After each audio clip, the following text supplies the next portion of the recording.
청문회가 정책 질의의 장이 되어야 된다는 말씀 충분히 공감하고요. 저도 그렇게 준비를 엄청 했습니다. 그런데 언론을 통해서도 보도가 됐고 여러 가지 의혹이 신상 관련해서 제기가 되면 그 부분은 우리가 풀고 가야 됩니다. 그래서 자료를 제대로 좀 주십사. 그래서 자료 검토에서 소명이 되면 정책 질의에 집중을 하려고 했습니다. 근데 지금 이소영 의원님도 그러시고 아까 김남일 자료 검토 다 해보니 문제가 없다고 하시는데 저희가 보기엔 아니거든요. 그래서 자료를 강하게 요청을 드린 거고 그거에 대한 요구사항이 접수가 안 되니 저희 간사도 이러저러한 사유 때문에 더 구체적인 자료가 필요하다고 얘기했을 뿐입니다. 시청자 여러분 안녕하십니까. 펜앤마이크 이채정 기자입니다. 오늘은 7월 18일 정은경 보건복지부 장관 후보 청문회가 있는 날입니다. 네, 오전 10시부터 청문회가 지금 현재 계속 진행 중인데요. 그런데 시작하자마자 자료 제출에 대한 이야기가 나왔습니다. 청문회 10시 시작 전 10분 전에 9시 50분에 정은경 후보가 기습적으로 자료를 제출했기 때문인데요. 그래서 여야 청문위원들 모두 자료를 검토할 시간이 없다라는 이유로 불만이 나왔었습니다. 국민의힘 측이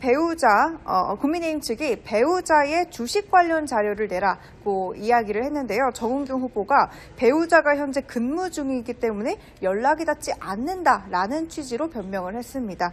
또 농지법 위반 같은 경우는 남편 스스로 친구들이랑 함께 자급자족을 위해 영농을 했다라는 취지의 해명을 했는데요. 여기에 대해서 국민의힘 서명욱 의원이 그 부지는 1000평이 넘는다. 어떻게 남편이 친구들이랑 같이 자급자족하면서 농사를 지을 수 있는 그런 곳이 아니다라고 반박을 했습니다. 현재도 계속 청문회는 진행 중이니까요. 저희 계속 상황 지켜보겠습니다. 그 부분을 사과하라고 말씀해 주시고 저는 사과를 받아야 됩니다. 네. 그러면 그런 의사진행 발언하는 국민들에게 웃기게 있네? 똑같은 말씀 하시는 거라고 여깁니다. 그 부분은 꼭 사과하시고 다시는 저는 우리 상임위에서 그런 발언이 나오지 않기를 바랍니다. 그 다음 의혹 앞에 당당해야죠. 그리고 충분히 저희들 의혹을 해소할 기회를 드렸습니다. 그리고 오늘 아침에 9시 40분에 야당 의원인 소회의실에서 사전 미팅을 하는데 정은경 후보께서 오셔서 자료 제출을 했다고 했습니다. 언제 했습니까? 제출했대요.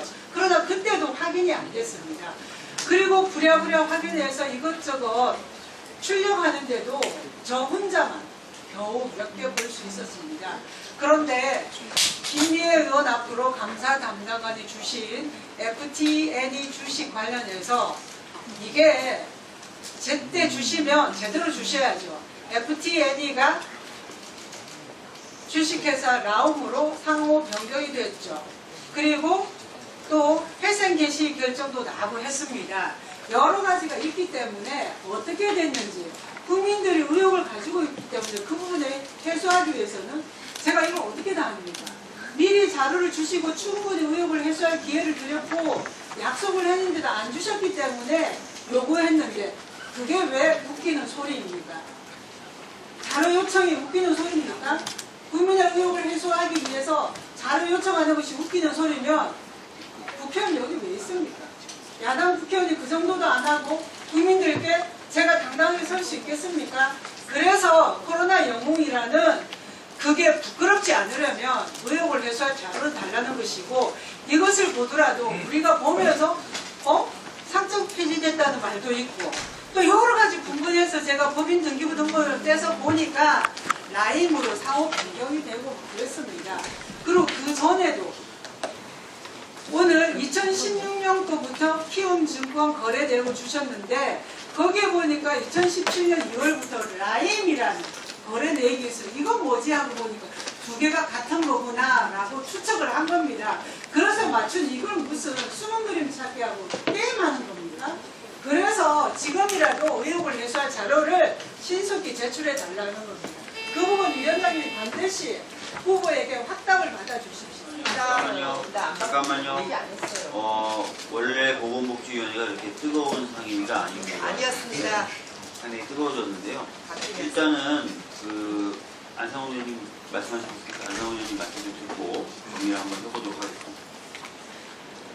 예, 아까 야당 의원님들께서 청문회가 정책 질의의 장이 되어야 된다는 말씀 충분히 공감하고요. 저도 그렇게 준비를 엄청 했습니다. 그런데 언론을 통해서도 보도가 됐고 여러 가지 의혹이 신상 관련해서 제기가 되면 그 부분은 우리가 풀고 가야 됩니다. 그래서 자료를 제대로 좀 주십사. 그래서 자료 검토에서 소명이 되면 정책 질의에 집중을 하려고 했습니다. 근데 지금 이소영 의원님도 그러시고 아까 김남일 자료 검토 다 해보니 문제가 없다고 그러시는데 저희가 보기엔 아니거든요. 그래서 자료를 강하게 요청을 드린 거고 그거에 대한 요구사항이 접수가 안 되니 저희 간사도 이러저러한 사유 때문에 더 구체적인 자료가 필요하다고 얘기했을 뿐입니다. 그래서 의사 진행을 이 청문회가 제대로 정책 질의에 집중되려면 검증을 위해서 필요한 최소한의 자료는 제대로 좀 제출이 되도록 위원장께서 좀 관리를 해주시고요. 야당 의원님께서도 저희들이 이걸 뭐 발목 잡게 한다는 식으로 싸잡아서 얘기하시는 것은 대단히 유감이라는 말씀으로 마치겠습니다.